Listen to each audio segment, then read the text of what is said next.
This is McCook's Mr. Bill. It's an honor to have you here today. I was just looking through some of my old matchbooks that I have from my father. When he was 13, he started smoking. He was born in 1916. Then when he was 13, he started smoking. And so he would grab some of these and just throw them in a bucket. And every time he went to town, he got them because they were free. Matches, you bet. Some of these are from the 1920s. And you know what? A match that's almost 100 years old still lights. Does that tell you anything of the quality of matches back then? And they had advertisements. Here's a good example. Here's one from New Mexico, mind you, and it's saying that you can buy a half acre of land in New Mexico for $199. All kinds of things they had in advertisements for that. My father smoked all through his adult life up into World War II. In World War II, he saw combat in Africa, Sicily, and Italy under General Patton. He told that the cigarettes that they give to men, he said, I always thought they put something in them because he said the men seemed way too mellow for the war that they were fighting and the combat and the terrible atrocities saw within that given war. He always wondered about that, but nothing was ever said or proven, but he did wonder. He continued to smoke until he was 44 years old when he met me and adopted me out of an orphanage when no one else wanted me. You can see that film. It's called Nobody Wanted Him.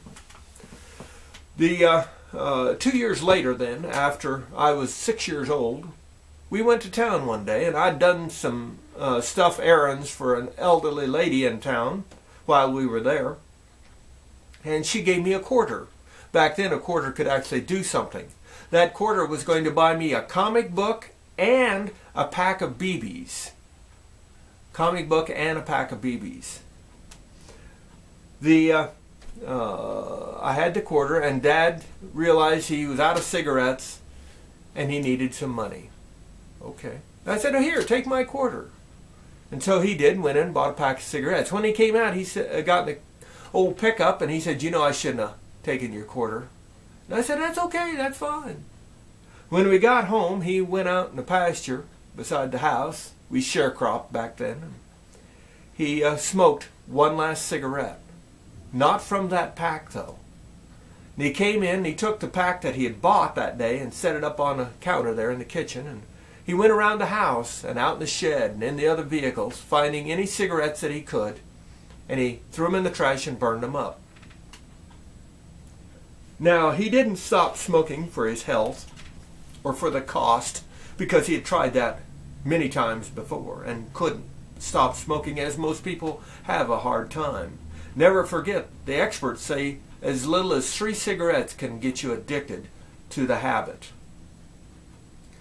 Well, what did stop him was he realized that I worshipped him and I emulated him in every way I could, and he knew that if he kept smoking, that I would smoke. The man never smoked a cigarette again. The health benefits were immediate.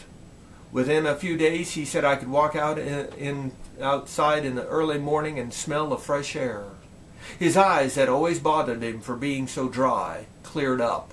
So many health issues that he had went away because he quit smoking. Well, that's what he did. He did it for me.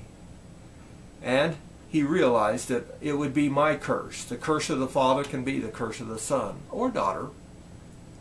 And so that's what he did, and I would hope that you would consider, if you're in the habit of smoking, or maybe even drinking, realize that the young ones see what you're doing.